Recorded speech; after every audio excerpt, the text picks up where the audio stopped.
Hey, what is up guys? This is Nishi from MST.TV back with another Market Watch episode. So in today's episode, we are taking a look at a few different cards that are trending on the market because of things that are happening in the OCG. Now, a lot of the time, the OCG meta can act almost like a predictor of things that will happen here in the TCG, since they get sets a little bit earlier than we do. Of course, there are differences in things like the playstyle and ban lists, so it's never quite exactly the same thing. But we do always have to pay attention because a lot of the time players here will use those OCG lists and products to help inform the decisions they make and the type of cards that they decide to pick up. Let's get started. So kicking things off, we're taking a look at Ninja Grandmaster Saizo. So in Darkwing Blast, which is the core set coming after Power of the Elements, it was just revealed in the OCG that we are getting some ninja support. Now, while it's probably not going to be meta, it might be enough to make the deck an interesting rogue strategy, and there might be some players interested in trying it out. Ninja Grandmaster Saizo was a secret rare from back in Shadows in Valhalla, a side set from a couple of years ago. Now, you have to make this card with 2 ninja monsters, but it lets you during your main phase set a ninjutsu art card directly from your deck, and while it points to a monster, it stops this card from being targeted by attack or card effects. It is worth noting that in these side sets, you generally got 4 super rares and 1 secret rare per pack, but Saizo was one of those secret rares that was shorter printed or a bit more difficult to pull, so Saizo has always been a slightly bit pricier than some of the other secret rares from the set. Now, with just the 1 printing and the support coming out fairly soon, of course players looked to buy out the only printing of Saizo. At one point last week, this card was up to $20 a piece. Now, however, it has fallen back down to around $15, and people are actually going even further than that and listing this card at around the $10 to $11 mark. I think that people are slowly realizing that it's probably not something that's going to see too much play or demand, and so a lot of players are digging up their copies and just trying to offload and undercut the market as soon as possible. I would definitely recommend that you guys do the same, as I am expecting this card to fall steadily in price back to around maybe the $7 or $8 mark within the next couple of weeks. There is one other ninja card that I think is worth paying attention to, and that is Ninja Grandmaster Hanzo. Hanzo is one of the older cards for the ninja strategy, and it's definitely one of the most important cards for the deck. It's an 1800 attack point monster that on normal summon lets you search for a ninjutsu art card from your deck. Now, if you happen to flip or special summon this card, it can also allow you to search for a ninja monster, but the first effect is definitely more common for people to use. Now, this was a fairly iconic card back in the day, back when people would try out some funny combos like Dark Simorgh with anti-spell fragrance, so maybe there's a little bit of an old format kind of vibe here. Anyway, so just like with Saizo, Hanzo is a card that people have looked to with the reveal of the upcoming ninja support. However, Hanzo does have multiple different printings, including a super rare version from Shadows in Valhalla, which you should still be able to pick up for under a quarter or so.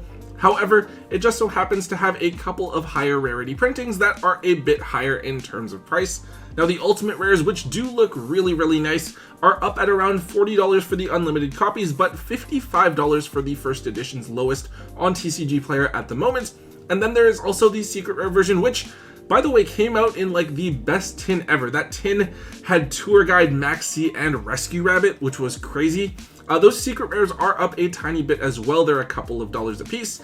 I'm thinking that the ultimate rares are going to stay relatively high for now, since they are one of the more iconic cards from that era, but if you just want to have ninjas to collect them for fun, you should expect the secrets to fall back under $1, given the quantity of them available on the market. So I'd maybe wait a little bit to pick up those as the second highest rarity. That still looks pretty decent.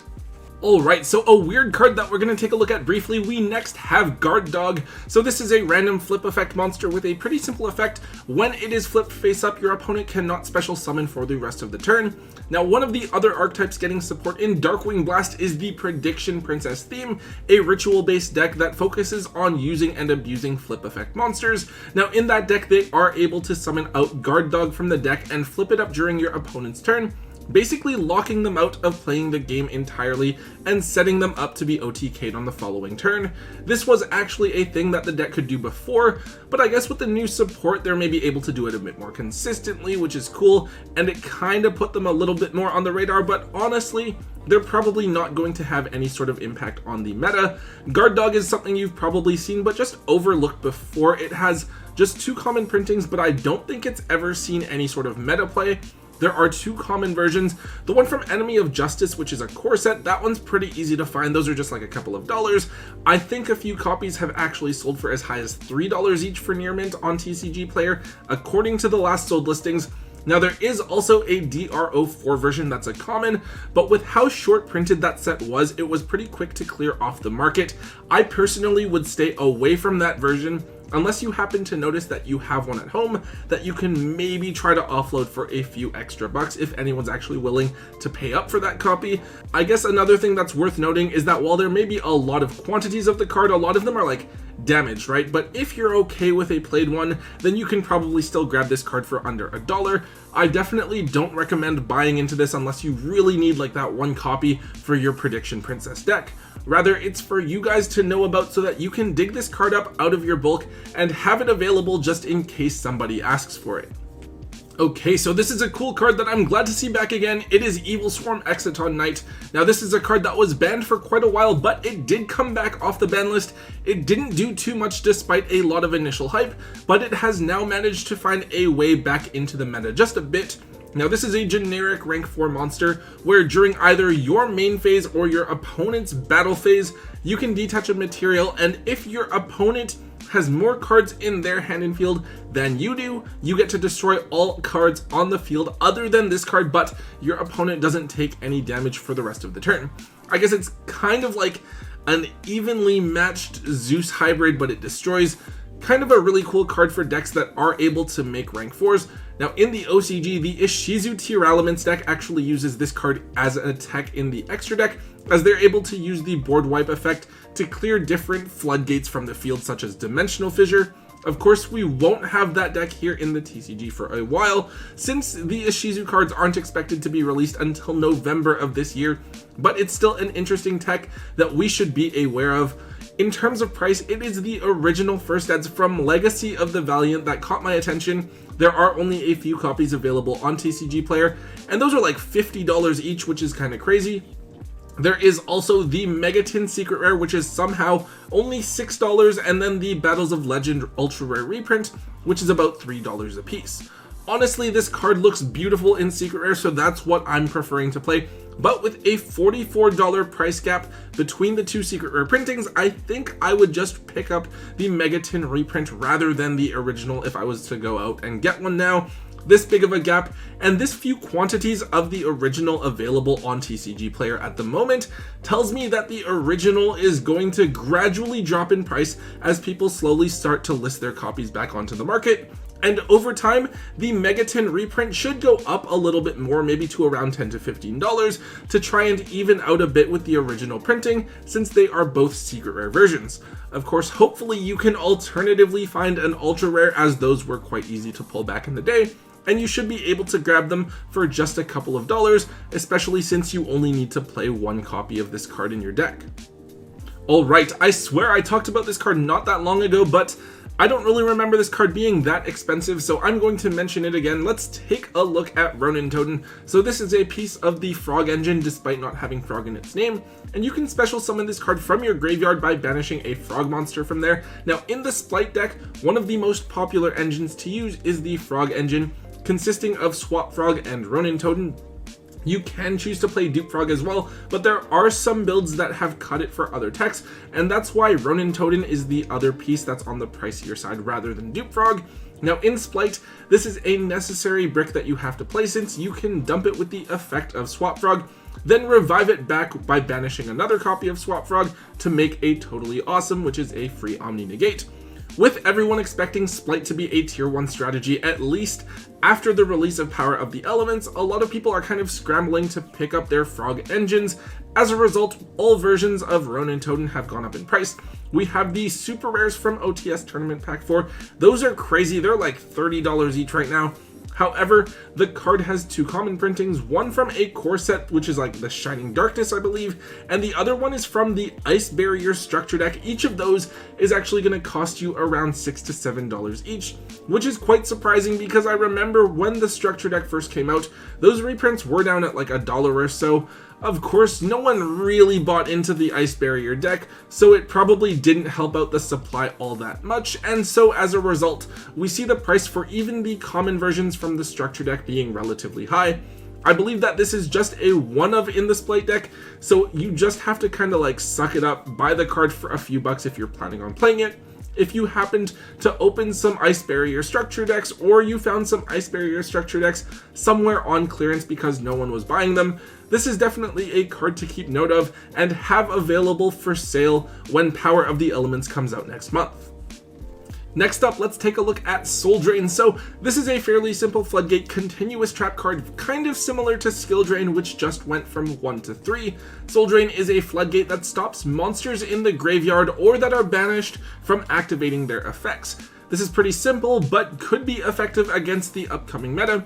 Now, maybe it's not too great against Splite, but against the Tier Element strategy, this stops them from using any of their Tier Elements monsters effects in the graveyard after they have been milled. Also, against something like Despia, right? This card stops the effects of the fusions that are dumped into the graveyard. It also stops other small things like the Despian Tragedy or Fairy Tale Snow.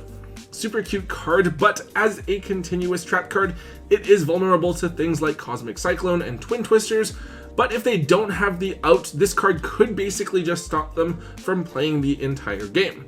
Now, unfortunately, this card doesn't have too many printings available. It has a Lost Art Ultra Rare printing, which is currently about $17 to $18 a piece.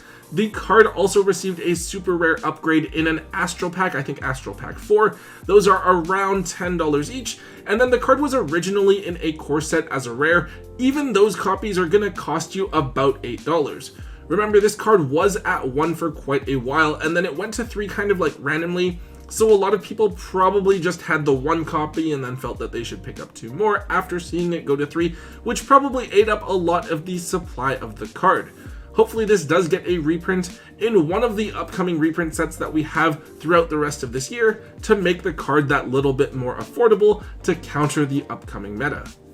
Alright, the final card that we're taking a look at for today is the Herald of Pure Light. Now, this is a generic rank 2 Xyz monster that a lot of people are talking about right now as a tech in the Splite extra deck.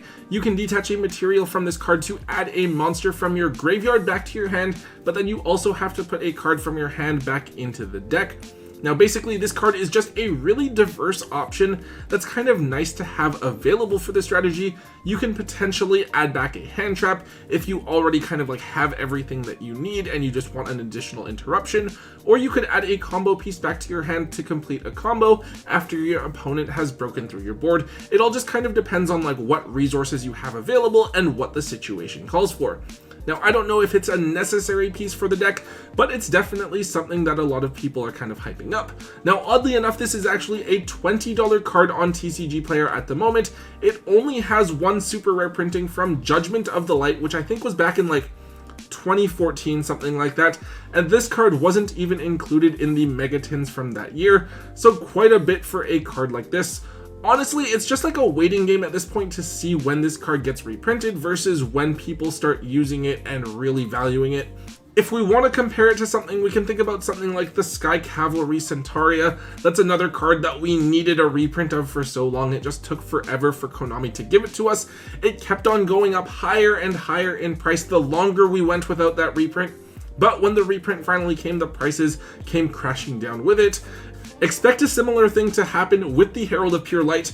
Maybe if you do have some extra copies of this card, I personally would be capturing that hype by selling off the copies that I don't need, maybe just keeping 1 or 2 copies for myself to use just in case that card does get reprinted. However, if you really want to gamble and you're feeling a little bit more risky, you could just keep this card, see if Splites really need to play it, and then assuming that the card doesn't reprint, you will be able to sell that card at a bit of a higher price down the road. Okay guys, that is it for today's Market Watch episode. Power of the Elements is just a month away, which is really exciting. It's a big game changer. We do also have the Nationals in Chicago this upcoming weekend. I won't be able to make it, unfortunately, but I think Tom is going, as well as a few of the other boys from my locals, so I will be rooting for all of you guys in spirit, at least Anyways, guys, if you did enjoy today's episode, please make sure that you hit that thumbs up button to let me know. Also, make sure you leave a comment in the comment section down below. Let me know what you guys think about the cards that we talked about today, and also let me know what other cards are currently trending on the market so I can potentially cover those in a future episode as well. Also, if you haven't already, do make sure that you guys hit that subscribe button to get all of the latest and greatest content from both Tombox and myself here on the channel. And until next time, guys, don't forget to hold on to your MST.TV.